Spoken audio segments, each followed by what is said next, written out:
अधिक मास का महीना, वो भी सावन का संजोग मिल गया, ध्यान नहीं आ पाया।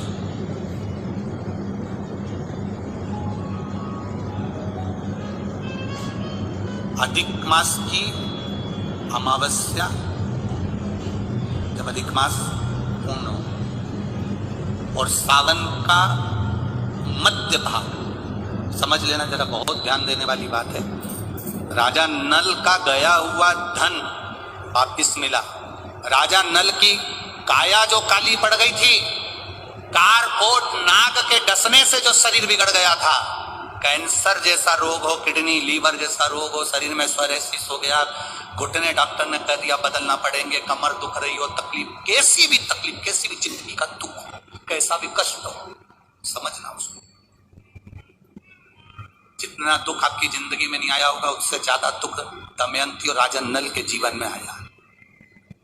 राजसी ठाट भाई ने छोड़ा लिया, पत्नी चली गई, पति श्री शिवाय नमस्तुभ्यम। हर हर महादेव।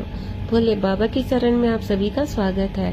श्री पूजनीय पंडित मिश्रा जी के मुख अरविंद से आज की कथा में हम भगवान शिव को कनेर के फूल को समर्पित करने के क्या फायदे होते हैं, आज उन फायदों को हम सुनेंगे। सावन के महीने में कनेर का फूल शिवलिंग पर चढ़ाने से वैभव में बढ़ोतरी होती है, साथ ही घर में दरिद्रता का नाश होता है। इतना ही नहीं, कनेर के फूलों से शिव पूजन करने से नए वस्त्रों की प्राप्ति होती है। तो वहीं धन प्राप्ति का वरदान पाने के लिए भोले बाबा को कनेर का फूल समर्पित किया जाता है। तो आइए सुनते हैं श्री पूजनीय पंडित मिश्रा जी के मुख अरविंद से। दर भटका, सांप डस लिया, शरीर बेकार हो गया, सड़ता रहा, काला पड़ गया, पत्नी की वापिस शादी होने लगी, शादी होने के बाद भी बाबा ने कृपा कर दी। अब समझिएगा, जिसके पास से पूरी सत्ता चली गई, वैभव चले गया, राज्य चले गया, भाई ने सब कुछ छोड़ा के रख लिया, शरीर भी बेकार है, शरीर भी काला पड़ा हुआ है, सड़ रहा है, कारकोट नाग के डसे से शरीर भी बेकार हुआ। अब उसके ध्यान में पत्नी दमयंती ने कहा, पत्नी कह रही है, पत्नी दमयंती कह रही है, शिव की आराधना करते हैं दोनों जन। और दमयंती पत्नी ने अपने पति के साथ बैठकर शंकर की आराधना का एक नियम बना लिया। रोज शिव के मंदिर में 2 लोटा जल का स्मरण। अब फिर निवेदन करेंगे, सारे दिन तुम बाकी के दिनों में जाओ, सारी समस्या का हल, जम के बोलो जरा, 1 लोटा जल, पर सावन के महीने में 2 लोटा। घर से चलो तो लोटे के ऊपर लोटा हो, डबल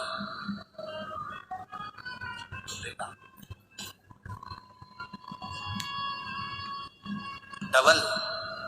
कब मंजिल डबल कर देगा, कब तुम्हारी आय डबल कर देगा, कब तुम्हारी जिंदगी के सुख को डबल कर देगा, पता ही नहीं पड़ता, पता नहीं चलेगा।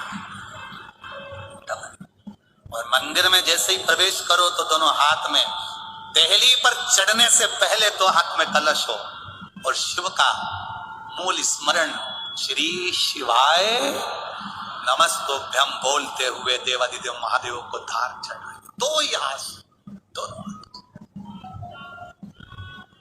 दमयंती और नल ने नियम बना लिया। अब इनको मालूम नहीं पड़ा कि सालों निकल गए, निकलते निकलते इनको नहीं मालूम पड़ा कि मलमास आ गया, और मलमास आया और वो मलमास, वो अधिक मास सावन के महीने में आ गया। संजोग ऐसा बन गया कि मलमास पूरा धीरे धीरे धीरे धीरे करते करते सावन के 15 दिन इधर रह गए, 15 दिन उधर रह गए, बीच में मलमास फंसा था। इस अधिक मास का पूरा महीना निकला, अमावस्या का दिन आ गया और इधर सावन लग रहा था, इधर अमावस्या पड़ गई और दूसरे दिन सावन के 15 दिन पड़ना थे, शिव के दिन पड़ना थे। और शास्त्र कहता है अधिक मास का आखिरी दिन और सावन का महीना वापिस लग रहा हो, उस दिन 33 कोटि देवी देवता भगवान शंकर के मंदिर में खड़े होकर अपनी जिंदगी का सारा पुण्य लगाकर चालू कर देते हैं, पूरा पुण्य। अच्छा चलो, तुम लोग यहाँ मैनपुरी में रहते हो तो गिरिराज जी जाते हो? गोवर्धन कौन कौन जाता है? जाते हो आप लोग? अब रखिए, तो वहां पर अमावस्या पूर्णिमा को लोग भंडारा चलाते हैं। चलाते कि नहीं चलाते? आप लोग तो नहीं रहते हो ना।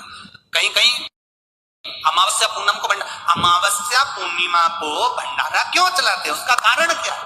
इनने कौन सी कथा सुन रखी है कि अमावस्या पूर्णिमा को भंडारा करो? अमावस्या के दिन कोई शंकर का भगत आ गया, कोई शिव का उपासक आ गया, कोई शिव का ओघड़दानी का भगत आ गया, कोई नारायण का भगत आ गया, उसको कुछ खिला दो, उसका मुंह झूठा करा दो। आखिर कारण क्या है? बड़े बड़े घरों में ब्राह्मणों को निमंत्रण दिया जाता है, अमावस्या है पंडित जी आ जाना भोजन कर जाना, पूर्णिमा है पंडित जी आ जाना भोजन कर जाना, पूर्णिमा के दिन कथा कर जाना, अमावस्या के दिन कथा कर जाना। अमावस पूनम का ऐसा योग क्यों बनता है? उसका कारण केवल एक, शिव महापुराण की कथा कर रही है। अमावस्या अधिक मास के 30 दिन पूरे हो रहे हैं। अमावस्या का दिन था, दूसरे दिन सावन का महीना वापिस चालू, श्रावण वापिस चालू होना था। दोनों का जब संजोग होता है, सावन के अधिक मास का जब संजोग होता है, विराम का दिन होता है। आपको कथा में भी पहले कहा, मेहमान तुम्हारे यहाँ रहते हैं जब तक बच्चों को कुछ नहीं देते हैं। मेहमान जिस दिन जाते हैं 200-500 रुपए बच्चों को दे जाते हैं। अधिक मास का विराम का दिन और सावन का वापिस मध्य का प्रारंभ का दिन वापिस हो जाता है। जब अधिक मास विराम होगा, सावन वापिस चालू होगा, उस दिन 33 कोटि देवता, यक्ष, गंधर्व, देवता, पितर सब उस दिन लुटाते हैं, संपदा देते हैं, वैभव देते हैं। और उस दिन फूल से भी अगर एक कनेर का फूल शंकर भगवान पर चढ़ जाता है तो जिंदगी का सारा भंडार बाबा भर जाता है। एक पुष्प, कनेर देखा है? पंचपुष्प शिव महापुराण की कथा बाची है पहले, उसमें कनेर के फूल का भी दर्शन कराया था। ये रोड के ज्यादातर लोग ये कनेर का जो फूल है ना रोड के बीच में लगा देते, क्योंकि इसको जानवर भी नहीं खाता, पशु भी नहीं खाता, पक्षी भी नहीं खाता, जहरीला इतना होता है, पीले कलर का होता है, लंबा, काम भी कुछ नहीं आता। बस वो कनेर का फूल, और आंधी तूफान पानी गिरता है तो जमीन पर टपक जाता है, ढेर सारे गिर जाते। देखे कि नहीं देखे? अरे बोलो तो जम के देखा है ना। उसको बकरी भी नहीं खाए, पशु भी नहीं खाए, पक्षी भी नहीं खाए, जानवर भी नहीं खाए, जहरीला कनेर का पीला पुष्प। भूलवश आज राजा नल और दमयंती जा रहे थे, उनको फूल नहीं मिले, शिव जी को समर्पित करने के लिए कोई पुष्प ना मिला। इनको अंदाजा नहीं है कि आज अधिक मास का विराम है, आज दूसरे दिन सावन का वापिस मिलन है। इनको नहीं ज्ञात था कि 33 कोटि देवता अपना भंडार लुटाने के लिए तैयार रहते हैं। 33 कोटि देवता भूलवश। हमसे लोग कह रहे थे, गुरुजी आपने सीहोर की जो कावड़ यात्रा रखी वो 16 अगस्त को रखी, जिस दिन अधिक मास का विराम है और दूसरे दिन वापिस सावन चालू है। कम से कम संडे को रखना था, रविवार को रखना था, तो लोग ज्यादा आते पहुंचते। हमने कहा हमें लोगों से मतलब नहीं, हमें संजोग से मतलब है। जिस दिन बाबा को जल चढ़ेगा, कनेर का फूल चढ़ेगा, उस दिन बाबा मेरा कुबेर भंडारी कितना दे जाएगा ये किसी को नहीं मालूम। उस दिन लोग आने वाले कावड़ियों को कितना खिलाएंगे और उनको क्या मिलेगा ये अंदाजा नहीं है। उस दिन कावड़ यात्रा का जल भरकर हमने सीहोर से रखी 10 किलोमीटर की। आपको भी निवेदन है, जो जो फ्री हो, जो उसके पास समय हो और जिसने जिंदगी में एक बार कुबेरेश्वर बाबा की कावड़ ना भरी हो, वो 16 अगस्त दिन बुधवार, शायद बुधवार बनना चाहिए, 16 अगस्त को सुबह 9 बजे सीवन का मैया का जल लेकर बाबा कुबेर भंडारी को 10 किलोमीटर दूर, सीहोर से 10 किलोमीटर की दूरी पड़ती है, बाबा का भजन करते हुए, नाम जाप करते हुए, तो हाथ में सुंदर, या तो तुम कंधे पर कावड़ ले लो या हाथ में ले लो या बॉटल ले लो, बाबा को समर्पित करके एक कनेर का पुष्प दिल से, जो ये दमयंती और नल की कथा कर रही है, ये भूलवश चढ़ गए, भूलवश अनायास, मालूम नहीं है कि कनेर का पुष्प चढ़ गया। अब इनको पुष्प ना मिला, पुष्प ना मिला, ना मिलने पर इन्होंने देखा मार्ग से जाते जाते इस पुष्प पर ना पक्षी बैठ रहा है, ना पशु बैठ रहा है, ना इसको कोई खा रहा है, ना कोई जान रहा है। पुष्प देखा, कनेर का पुष्प सम्मुख था, छीना और उठाकर उस दमयंती ने अपने पति नल को दिया। नल ने वो पुष्प देवाधिदेव महादेव को समर्पित किया। समर्पित करा हुआ पुष्प नीचे गिर गया। नीचे गिरा तो वो गिरता हुआ पुष्प अशोक सुंदरी वाली जगह पर जाकर टिक गया। तब अशोक सुंदरी ने देवाधिदेव महादेव से कहा, पिताजी इसने पुष्प मुझे दिया है। शिव कहते हैं ये पुष्प जो मुझे प्राप्त हुआ था मैंने तुझे दिया था। ये स्थान देवी का हस्त कमल है। आज का दिन 33 कोटि देवता अपना भंडार, अपना पुण्य मनुष्य को देते हैं, इसलिए आज तुम पुण्य दीजिए। सब देवताओं ने मिलकर जब पुण्य दिया, नल का सड़ता हुआ शरीर, काला पड़ा शरीर, रोग से ग्रसित शरीर नल का ठीक हो गया और जो पुष्कर ने धन लिया था वो वापिस राजा नल को प्राप्त हो गया। फिर संपदावान, फिर वैभववान, फिर कीर्तिवान हो गया, फिर कीर्तिवान हो गया, फिर वैभववान हो गया।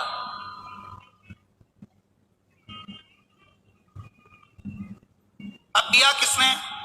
जम के बोलो जरा, देव अधिदेव महादेव। खाली न जाता कोई दर से तुम्हारे, खाली न जाता